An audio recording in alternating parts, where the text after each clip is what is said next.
Baik anak-anak, selamat pagi semuanya. Hari ini saya akan coba jelaskan kembali tentang kertas kerja. Mungkin kalian masih ada yang bingung kertas kerja itu seperti apa. Kemudian kemarin disuruh mengerjakan, ada juga yang, kurang tepat, ada yang belum selesai, ada yang bingung, tapi mau bertanya juga bingung apa yang mau ditanya, ya. Nah, sekarang kita, saya akan kasih satu contoh kertas kerja yang udah jadi.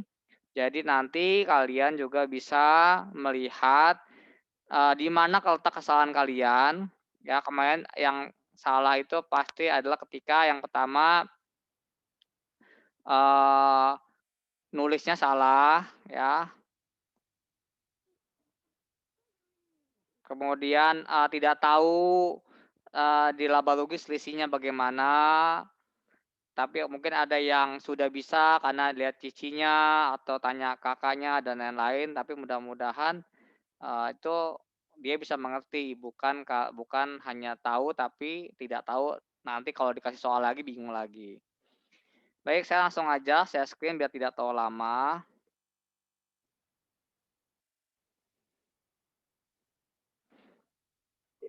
Baik, kelihatan anak-anak? Kelihatan, Sir. Ya, Matthew jangan kelayapan mulu, main motor, kopek-kopek motor ya, saya tahu tuh di daerah Bansin situ tuh ya, saya sering dengar itu kamu suka kalau siang-siang di situ ya, sampai nggak belajar tuh. Benar nggak, Matthew? Baik, ini kertas kerja, ya, ini yang udah ada, penyesuaiannya. Jadi kita anggap, tidak ada, ini saya akan kosongin dulu nanti. Ya, jadi jika nanti ada penyesuaian, yang kamu kerjakan pertama adalah neraca saldo. Ini kan neraca saldo kamu bisa lihat di mana? Di laporan neraca saldo, kamu tulis ulang ya, tulisannya akunnya ini tulis ulang semua sampai bawah. Kemudian letak debit kreditnya juga sama, disesuaikan ya dengan ada yang di neraca saldo ya. Kemudian di sini ada total. Totalnya ini harus balance yang pertama. Ya, di total. Jadi ada kata di sini di bawah nih, ya, nih. Ya,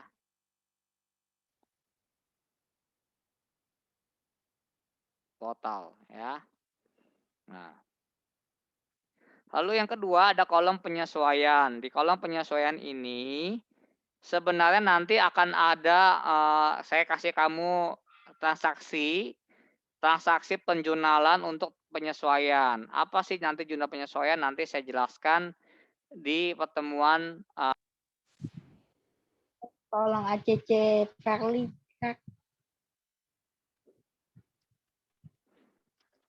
ya, tunggu bentar. Verly.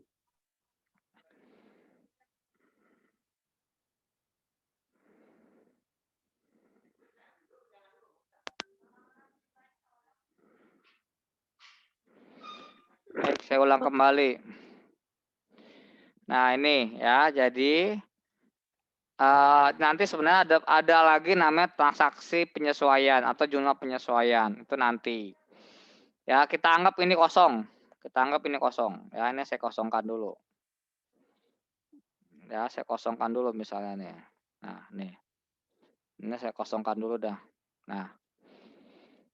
Nah, jadi, penyesuaian kita abaikan dulu, langsung ke NSD atau neraca saldo disesuaikan. Ini artinya adalah neraca saldo yang di sini. Kenapa sinyal saya ini? Sinyal saya selalu ini dah.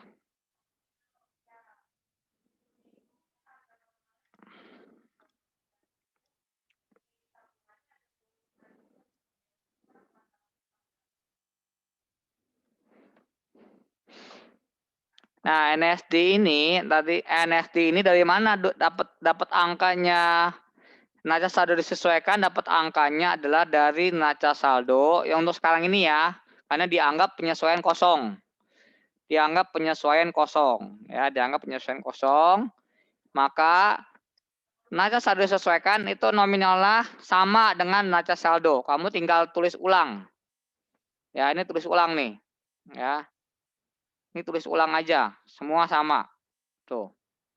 Ya, tulis ulang, hanya tinggal tulis ulang. Tuh. Ya, jadi ini dengan ini sama, ya. Neraca saldo dengan NSD sama. Kenapa sama? Karena tidak ada penyesuaian. Ya, jika ada penyesuaian nanti maka berubah NSD-nya. Tapi kalau tidak ada penyesuaian maka dianggap sama. Sampai sini paham? Paham, Sir. Paham, Sir. Ya. Baik. Nah, lalu laba rugi. Nah, laba rugi kita udah tahu dulu waktu di kelas 8 bahwa laba rugi itu adalah dari mana? Dari akun pendapatan dan akun beban. Kamu tinggal isi aja yang ada kata pendapatan. Nih, pendapatannya adanya di mana? Di kredit. Maka kamu pindahkan angkanya ini ke sini, ke bagian laba rugi di kredit. Nih. Ada pendapatan jasa 102.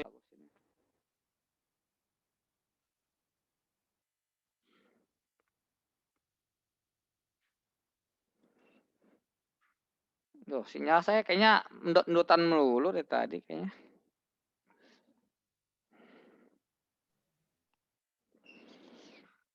Nah, jadi tadi semua pendapatan kayak pendapatan bunga, pendapatan sewa, pendapatan wesel, kamu masukin ke sini. Kamu tulis ulang. Ada 4 ini, masukin. Kemudian ada beban. Beban ada berapa banyak nih? 1, 2, 3, 4, 5, 6. Ada 6. Ya, ada 6 beban. Nah, 6 beban ini kamu masukin ke sini sama. Dia adanya di debit, kamu tulis di debit, jangan di kredit. Nah, setelah itu kamu jumlahkan. Ini pendapatan semuanya dijumlahkan ke bawah. Beban dijumlahkan ke bawah. Pasti ada selisih. Ya, entah apakah pendapatannya lebih besar atau bebannya lebih besar. Kalau pendapatannya lebih besar daripada beban, maka ada selisihnya di debit. Nah, kalau ada selisih di debit, maka disebut dengan laba. Karena debit dan kredit harus sama, harus balance. Maka untuk membalancekan itu ada selisih. Nah, selisihnya kalau dia pendapatan lebih besar daripada beban, maka adanya di debit. Ininya, selisihnya. Nah, kalau selisihnya di debit, itu artinya adalah laba. Lalu bagaimana, Sir, kalau misalnya pendapatannya lebih kecil daripada beban? Di mana naruh selisihnya? Naruh selisihnya di kredit. Pokoknya harus balance dulu bawahnya ini. Ya, supaya balance pasti ada selisih. Gitu. Jadi kalau kamu mau tahu perusahaan itu laba atau rugi menggunakan kertas kerja, kamu cari selisihnya adanya di debit. Setelah pendapatan dikurangi dengan beban. Nah, sampai sini ada yang kurang paham dulu? Saya pelan-pelan ngininya.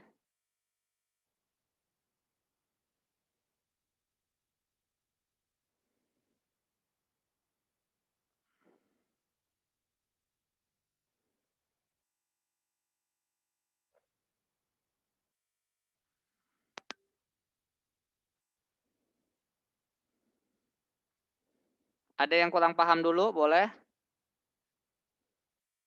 Atau sudah paham, boleh dulu.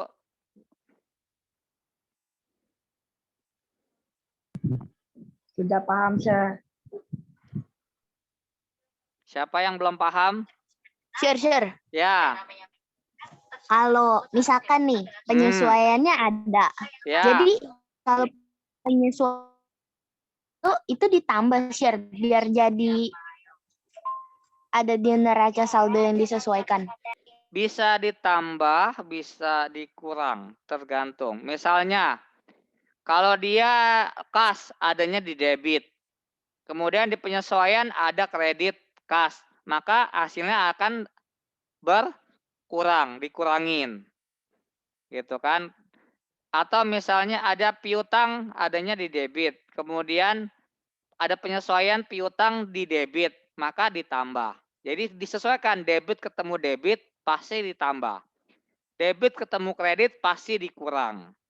Kredit ketemu debit pasti dikurang. Tinggal dilihat mana yang paling besar naruhnya.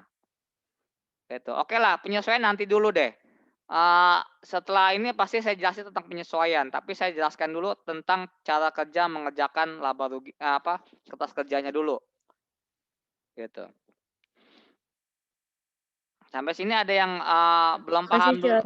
Sampai ada yang lagi yang mau tanya yang belum paham boleh?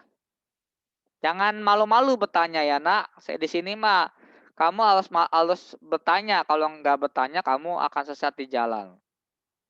Ya, nanti kamu nggak bisa mengerjakan gitu.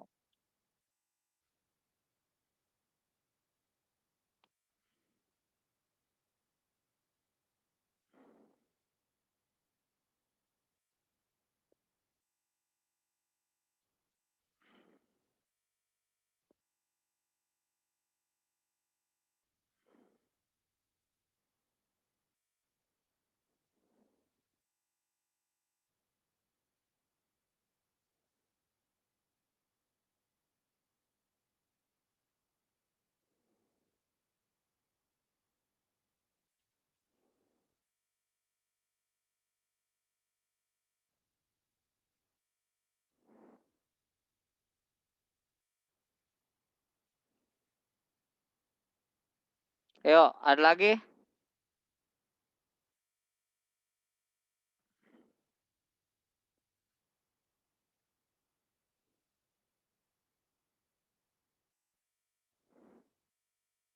Berarti itu angkanya nggak ada. Ya, kenapa? Kan dari neraca Dari saldo ke neraca. saldo disesuaikan tidak berubah, iya, karena tidak ada penyesuaian. Yang tidak ada penyesuaian pasti tidak berubah. Sama, hanya tinggal copy paste, hanya tinggal menyalin ulang.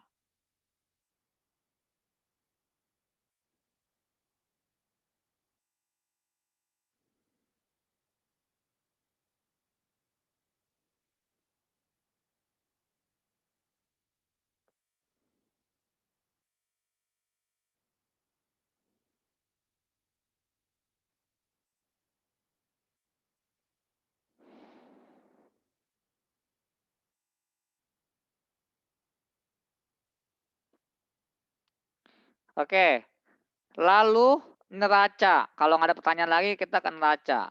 Nah, di neraca ini, ya, ini kebalikan dari laba rugi. Yang tadinya di neraca saldo disesuaikan yang tidak masuk laba rugi, maka akan masuk ke neraca. Ya, jadi kayak kas, piutang, sewa gedung dibayar di muka, perlengkapan, peralatan, prive, modal, hutang, semuanya akan masuk ke dalam neraca. Ya, jadi itu intinya. Jadi tidak laba rugi dengan neraca itu tidak bercampur akunnya. Nah, kemudian ketika itu kamu hitung dari atas sampai bawah ini, ya, debit dengan kreditnya kamu hitung pasti ada selisih. Nah, selisihnya ini pasti adanya di kredit kalau dia emang laba. Dan hasilnya harus sama. 80.326. Ya, ini saya gedein nih. Tuh. Ya, harus sama. 80.326, cuma bedanya dia adanya di mana? Kalau laba adanya di debit, kalau di neraca adanya di kredit. dan hasilnya akan sama nanti pada akhirnya. Nih, 207, ini harus sama. Ya, ini balance-nya harus sama. Ya, pasti ada selisih, pasti lebih besar aktiva daripada pasiva dan hutang. Pasiva dengan ekuitas. Nah, ini sama. Nah, ini angka ini masukin ke sini, tahu di kredit.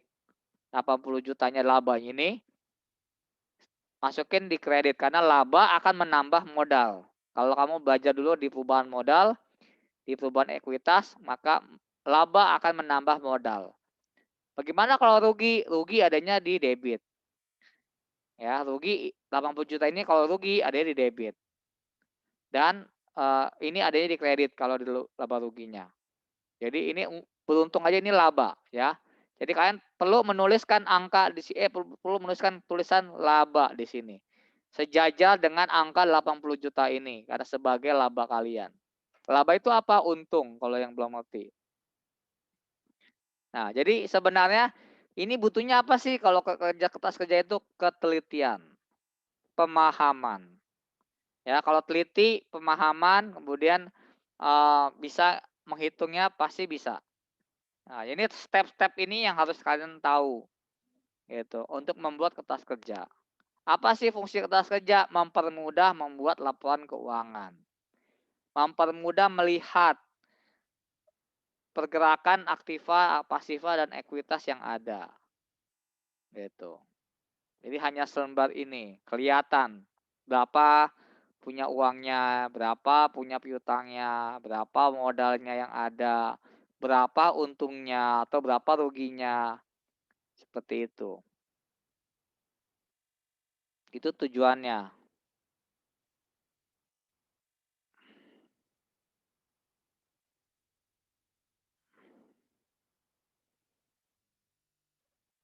Nah, kira-kira ada yang mau ditanya lebih lagi yang masih bingung? Lalu paling menulisnya tolong di kertas, buku kertas besar. Kenapa buku akuntansi atau kertas folio? Kenapa? Karena ini besar, ini nggak jangan kemarin ada yang nulisnya di buku tulis. Ya saya tahu sih mungkin di pandemi begini kalian bukunya udah habis mungkin, belum bisa beli buku lagi. Tapi tolonglah jangan sembarangan mengerjakan, jangan sembarangan menulis gitu. Karena apalagi tulisannya nggak bisa kebaca, acak-adut, nggak pakai penggaris lagi. Aduh, itu sih saya melihatnya udah susah dah. Nah, kira-kira ada lagi yang mau ditanya dulu nggak tentang ini? Boleh kalau ada yang masih belum paham tentang kesesuaian ini. Ditulis nih atasnya nih, kertas kerja, PT-nya PT apa, perusahaan apa, tanggal berapa. Biasanya kertas kerja itu dibuat per akhir periode atau per akhir tahun. Ya. Nah ini masih anggapan penyesuaiannya nggak ada. Saya mau kalian belajar dulu yang penyesuaiannya nggak ada. Karena kalau belajar penyesuaian harus belajar dulu jurnalnya. Membuat jurnal penyesuaiannya. Gitu. Harus bisa dulu.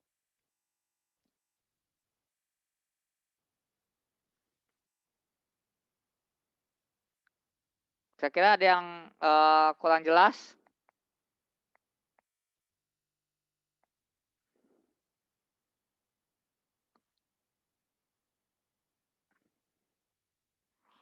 Ada yang kurang jelas, Nak?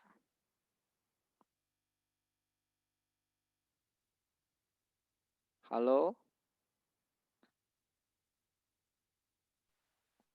Jelas, Sir.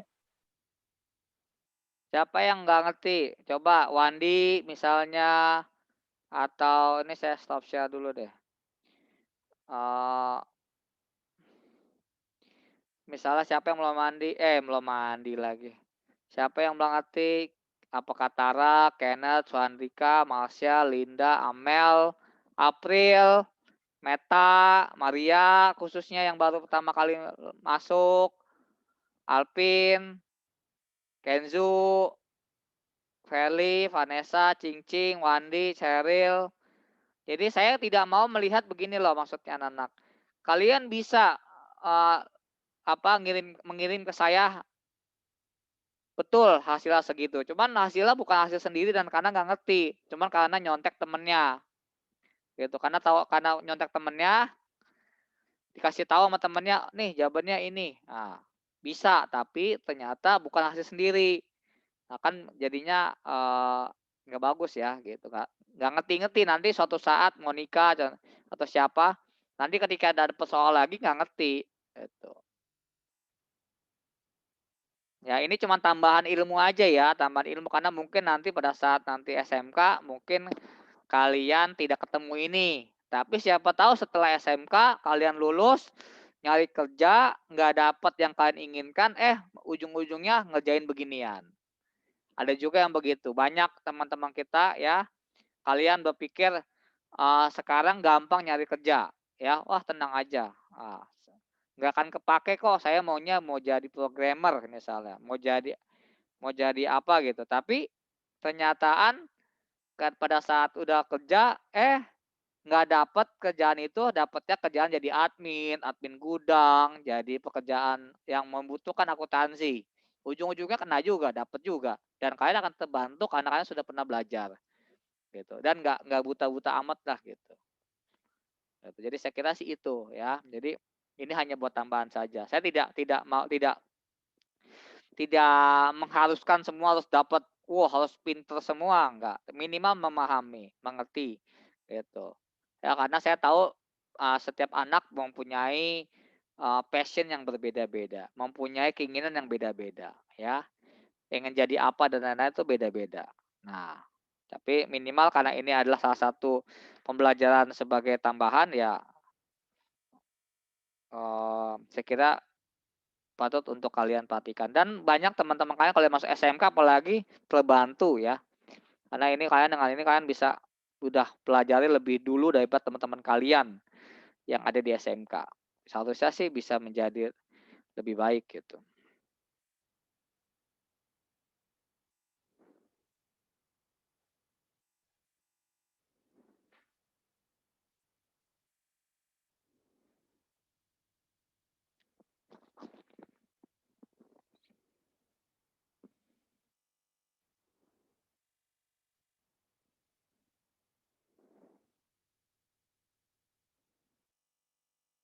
Ada lagi mau tanya, Nak?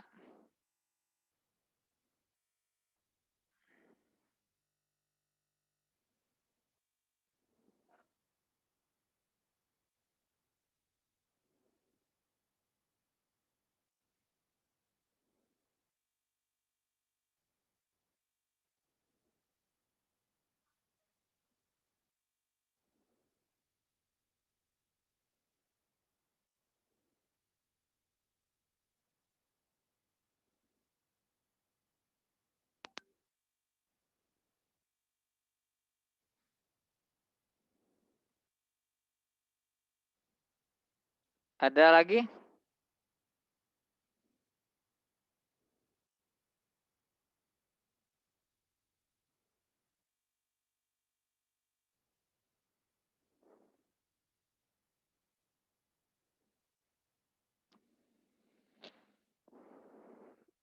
Baik, kalau nggak ada pertanyaan, halo, ada manusianya nggak ini? Saya kesel jadinya. Ditanya nggak ada yang jawab, diem aja. Saya kayak ngomong sama setan jadi pada